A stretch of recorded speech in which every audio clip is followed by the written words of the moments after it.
అయితే ఇప్పుడు వాటి మీద కన్నేసిరు ఎవరో, అంటే ఈమెతోటి ఎవరో ప్లాన్ వేసిరు. అందరూ ఎవరెవరు ఉన్నారో బయటికి వెళ్తలేరు సార్. మీకు ఎవరైనా శత్రువులు ఉన్నారా? నాకు శత్రువు అనే ఎవరు లేరు సార్ ఆడ. నేను నా సొంత ఊళ్ళోనే తక్కువ జీవితం నడిపిన, ఎక్కువ జీవితం ఆడనే నడిపిన.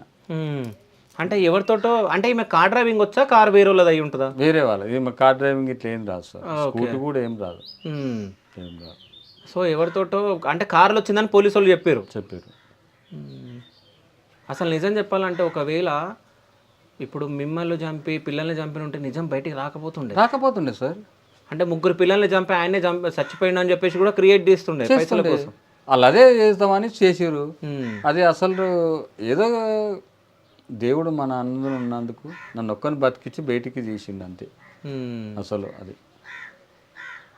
కానీ పిల్లలు ఈ 10 రోజులలో గుర్తుకొస్తా ఉన్నారా? అంటే పిల్లలు కన్నా రాత్రి కూడా నిద్రలోనే ఉన్నారు. నేను చెప్పుకోలేను నా బాధ. రాత్రి కూడా నిద్ర లేస్తేనే ఇక నిద్ర పట్టలేదు. మధ్యరాత్రి వచ్చే వరకు నిద్రలోనే ఉన్నాను. ఎంత బాధ.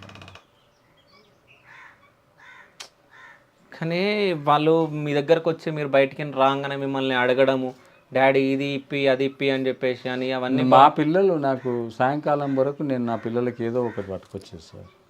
నేను లేకపోతే మా భార్య కూడా తెచ్చిపెట్టింది. ఒకవేళ నాకు లేట్ అవుతుందని అంటే మా పిల్లలకు ఏదో ఒక పండు ఏదో ఒకటి తీసుకొచ్చేది. బేకరీకి తోలుకుపోయేది, వారానికి ఒకసారి బేకరీకి తోలుకుపోయేది. మంచిగా చూసుకునేది. కానీ ఈ లంజవాడికి శివ లంజవాడికి వచ్చినాకనే నాశనం చేసింది సార్ అలా.